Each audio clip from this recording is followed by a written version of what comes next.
کو چھوڑا تو دعا عرض کی، اے میرے رب میں اپنے اہل خانہ کو وہاں چھوڑ رہا ہوں بے وادٍ غیر ذی زرع، جو ایسی وادی ہے جہاں زراعت نہیں۔ اب زراعت کہاں ہوتی ہے؟ جہاں پانی صاف ہو، مٹی خوشگوار ہو، نیچے بھی پانی ہو۔ جس علاقے میں نیچے پٹرول ہوتا ہے، آپ کو پتہ ہے تیل نکلتا ہے، اس علاقے میں اوپر زمین ہموار نہیں ہوتی، اس میں غذا نہیں اگتی۔ یعنی نہ نیچے کا پانی صاف تھا، نہ اوپر کا پانی صاف تھا، نہ کوئی جناب والا وہاں حد نگاہ تک درخت تھا، نہ کوئی وہاں پرندہ تھا، کیونکہ غذا کے کوئی معاملات تھے ہی نہیں۔ اب اللہ رب العزت کے حکم سے آپ نے چھوڑ دیا، اب چھوڑ کے واپس جانے لگے نا۔ اب بتایا نہیں تھا بیوی کو کہ مسئلہ کیا ہے، بس حکم تھا، گھوڑے پہ بٹھایا چھوڑ دیا۔ جب واپس پلٹے، اب بیوی بھی نبی کی ہے، میرے رسول اللہ کی اماں جان بڑھنے والی ہے، حضور کی نسل کی اماں بڑھنے والی ہے۔ ایسے مڑ کے پیچھے دیکھا، کہا ابراہیم جا رہے ہو؟ فرمایا جا رہا ہوں۔ کہا کیا؟ یہ بتاتے جاؤ اللہ کا حکم ہے۔ یہ قربانی ایک نہیں ہے، یہ قربانیوں کی جناب والا ایک مثال ہے۔ کہا اللہ کا حکم ہے؟ فرمایا ہاں اللہ کا حکم ہے۔ کہا ٹھیک ہے پھر تم جاؤ، جس کا حکم ہے وہ جانے اور ہم جانے۔ آج حج کرتے ہیں، قربانیوں کی یاد کیسے تازہ کی جاتی ہے۔ آج حج کرتے ہیں جناب والا، حج پر جو لباس پہنتے ہیں، کبھی سوچا کہ اللہ تبارک و تعالیٰ تجھے فرماتا ہے، حضور کا فرمان ہے اللہ جمیل اور یحب الجمال، اللہ خوبصورت ہے، خوبصورتی کو پسند کرتا ہے۔ اعلیٰ ترین نفیس خوبصورت لباسوں کو چھوڑ کر دو چادروں میں ملبوس ہو کر آخر طواف کعبہ کیوں کیا جا رہا ہے؟ حج کے علاقے کیوں ادا کیے جا رہے ہیں؟ اور کوئی بات سمجھ نہیں آتی، صرف ایک بات ہی سمجھ آتی ہے، جن کی ہم قربانیاں کرتے ہیں نا، ان کا لباس یہی تھا۔ آج صفا مروا کے درمیان چلتے ہیں، تھوڑی دیر ایسی بھی آتی ہے جہاں دوڑ لگاتے ہیں۔ کبھی سوچا چلو سیدہ ہاجرہ تو دوڑی تھی نا، اپنے بیٹے کی پیاس کو برداشت نہ کر پاتے ہوئے درمیان میں کچھ وقفہ ایسا آتا تھا جب بیٹا آنکھوں سے اوجھل تھا تو جناب والا وہ جگہ دوڑ کے گزرتی کہ زیادہ دیر بیٹا آنکھوں سے اوجھل نہ رہے، مگر آج بھی حاجی کو دوڑنا پڑتا ہے۔ کبھی سوچا؟ اور کوئی بات نہیں ہے، سیدہ ہاجرہ کی قربانی کی یاد ہے۔ اب ابراہیم علیہ السلام نے سوچا کہ جس بچے کو میں نے 6 مہینے کی عمر میں چھوڑ دیا، کبھی مڑ کے دیکھا بھی نہیں، اب وہ بچہ 8 9 سال 10 سال کا ہو چکا ہے، میں کس منہ سے کہوں کہ میں نے ذبح کرنا؟ تو اب آپ نے کیا فرمایا؟ قرآن کا منظر دیکھیے، منظر کشائی دیکھیے، یا بنیا انی اری فی المنام انی اذبحک، اے میرے بیٹے میں نے خواب دیکھا ہے میں تجھے ذبح کر رہا ہوں۔ اب یہ بات کر کے ہو گئے، آگے فرمایا فانظر ماذا تری، اب بیٹے بتا تیری رائے کیا ہے؟ میں نے تو خواب دیکھا، یہ بھی نہیں کہا مجھے حکم ہوا، یہ بھی نہیں کہا مجھے رب نے بھیجا، صرف اتنا فرمایا بیٹے میں نے صرف خواب دیکھا ہے، اب بتا تیری رائے کیا ہے، اس کی کیا تعبیر ہے؟ آگے سے بیٹا بھی ابراہیم علیہ السلام کا بیٹا تھا، میرے مصطفیٰ جان رحمت کا بابا تھا۔ آپ نے فرمایا یا ابت افعل ما تؤمر، اے میرے ابا جان جو حکم ہے وہ کریے، میری رائے کا کوئی تعلق نہیں ہے، یہ بتائیے حکم کیا ہے وہ کیجیے۔ اور آگے فرمایا کہ ستجدونی انشاءاللہ من الصابرین، جہاں تک میری رائے کی بات ہے آپ دیکھیں گے انشاءاللہ میں صبر کرنے والوں میں ہوں گا۔ اقبال بہت لکھتے کہتے ہیں یہ فیضان نظر تھا کہ مکتب کی کرامت تھی۔ فیضان نظر دو چیزیں ہوتی ہیں، ایک ہوتا ہے نظر کا فیضان۔ آج ہمارے پاس مکتب پتہ کسے کہتے ہیں؟ جہاں سے تعلیم سیکھی جائے۔ جناب والا مکتب چاہے مدرسے کی شکل میں ہو، چاہے وہ پرائمری سکول کی شکل میں ہو، چاہے وہ مڈل کی وہ ہائی سکول کی شکل میں ہو، وہ کوئی کالج ہو، وہ یونیورسٹی ہو۔ اب مکتب سے آج ہمارے بچے جناب والا 3 4 سال کا بچہ انگلی پکڑ کے ہم کبھی مسجد میں لے جاتے ہیں، کبھی سکول میں چھوڑ آتے ہیں، کبھی اکیڈمی میں بچہ پڑھتا ہے، کبھی کالج کبھی یونیورسٹی، پھر بھی ماں باپ کا فرما بردار نہیں ہے۔ اقبال کہتا ہے یہ فیضان نظر تھا یا مکتب کی کرامت تھی۔ یعنی دو ہی باتیں ہو سکتی ہیں کہ آپ نے کسی ایسے سکول سے پڑھا جس جگہ پہ آپ کو سکھایا گیا، یا پھر نظر کا فیضان تھا۔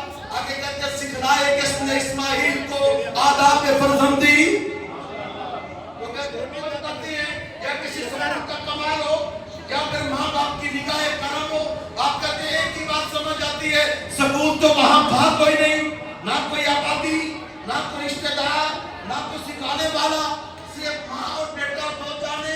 मगर फरमा बटारी इस तरह की है का जो हुक्म है कर गुजरिए।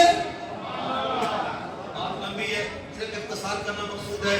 अब बाप ने बेटे को ज़िबा करना चाहा, कुरान ने पूरा नक्शा खींचा, वतल्लहु लिल जबीन, अपने बेटे को पेशानी के बल लिटा दिया। जानवर को जब ज़िबा करते हैं पेशानी ऊपर होती है, मगर चूंकि मोहब्बत ना गालिब आ जाए, का बेटे पेशानी नीचे करो, छुरी नीचे से चलाएंगे। फिर ऊपर से कुरान नक्शा खींचता है, अपनी आंखों को भी बंद कर लिया। एक रिवायत में आता है पट्टी भी बांध ली, छुरी भी तेज की। जब छुरी फेरी और छुरी फैल गई, जनाब इब्राहीम अलैहिस्सलाम खुश हुए, कुर्बानी कबूल हो गई। जब आंखों से पट्टी खोली तो क्या देखा? बेटा मुस्कुरा के पास खड़ा है और जो जानवर ज़िबा हुआ पड़ा वो जन्नत का मेंढा, जन्नत का मेंढा। अब कुरान पाक का नक्शा मैं आपके सामने आज कर रहा हूँ। अल्लाह फरमाता है वनादैनाहु या इब्राहीम, हमने आवाज दी, वनादैनाहु, हमने इब्राहीम को आवाज दी, ऐ इब्राहीम कद सद्दक़त रुया, तूने ख्वाब सच्चा कर दिखाया।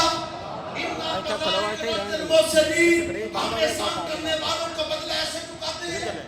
यानी इसमें ये माना समझ आता है इब्राहीम अलैहिस्सलाम घबरा गए, शायद मेरी कुर्बानी कबूल नहीं हुई, मैंने तो बेटे को ज़िबा करना था, ज़िबा मेंढा हो गया, क्या हो गया? शायद मोहब्बत बेटे की गालिब आई और मैंने किसी मेंढे को पकड़ लिया। आप अभी सोच ही रहे थे कि ये मंजर कैसे बदल गया। अल्लाह फरमाता है फिर हमने निदा दी, फिर हमने आवाज दी, इब्राहीम तूने ख्वाब सच्चा कर दिखाया। अब मैं आपसे पूछता हूँ, नमाज़ें 50 नाज़िल हुई थी और रह गई 5, लेकिन जब पढ़ते हैं तो सवाब किसका मिलता है? 50 का के 5 का। इसी तरह कुर्बानी में असल बेटा था और आ गया फिर मेंढा, मगर सवाब किसका मिलेगा? सवाब उसी तरह का इब्राहीम अलैहिस्सलाम के पास है। ये कुर्बानी की इंतहा है। अब देखिए ये कुर्बानी का एक दर्जा है कि हम अपने माल की कुर्बानी करते हैं, जेब से पैसा निकाला, सामान खर्च किया, जानवर खरीदा, ज़िबा कर दिया। मगर कुर्बानी का एक आला दर्जा भी है। वो दर्जा कौन सा है कि बंदा खुद रब के रास्ते में कुर्बान हो गया। अब जब बंदा खुद कुर्बान होता है तो कुरान फरमाता है कि वला तक़ूलू लिमन युक़तल फ़ी सबीलिल्लाहि अमवात, ऐ लोगों जो मेरे रास्ते में शहीद हो गए उन्हें मुर्दा ना कहो, बल अहयाउन, बल्कि वो जिंदा है, वलाकिन ला तशऊरून, और तुम्हें शऊर तक नहीं है। यानी जो बंदा कुर्बानी दे, कुर्बानी कभी माल की होती है, कभी जान की होती है।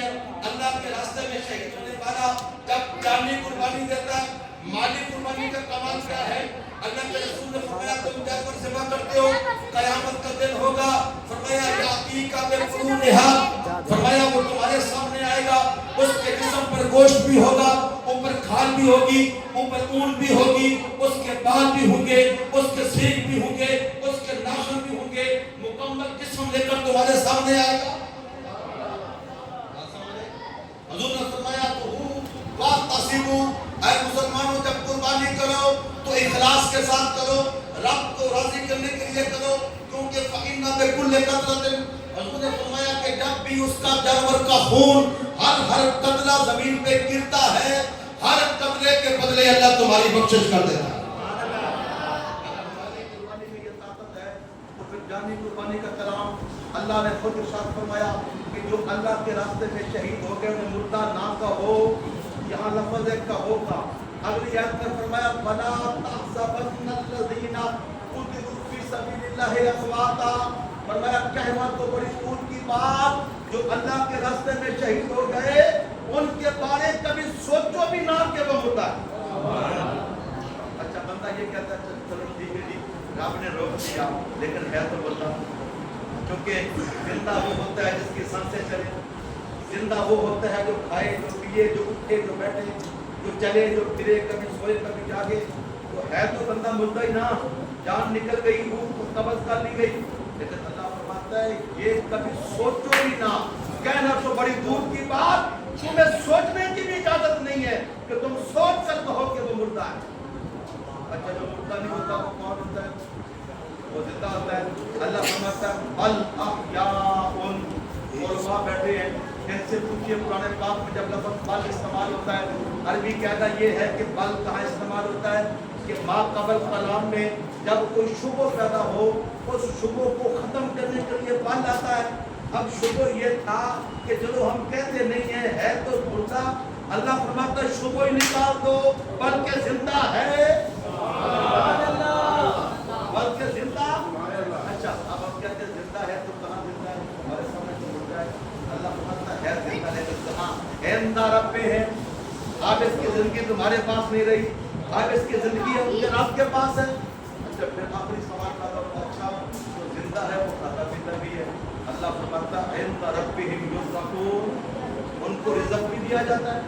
ये सारी शर्तें जो जिंदा बंदे के लिए हो सकती है वो सारी की सारी अल्लाह ने बयान कर दी। मकसद क्या है कि कुर्बानी की इंतहा है। इंसान छोटी छोटी कुर्बानियां करता है, कभी कुछ सत्ता करता है, फिर नबी वाला माली बड़ी कुर्बानी करता है और इस शक्ल में के जानवर कुर्बान कर दिया। किसी ने एक किया, किसी ने दो किए, किसी ने बड़ा किया, छोटा किया। उसके बाद जानी कुर्बानी है कि बंदा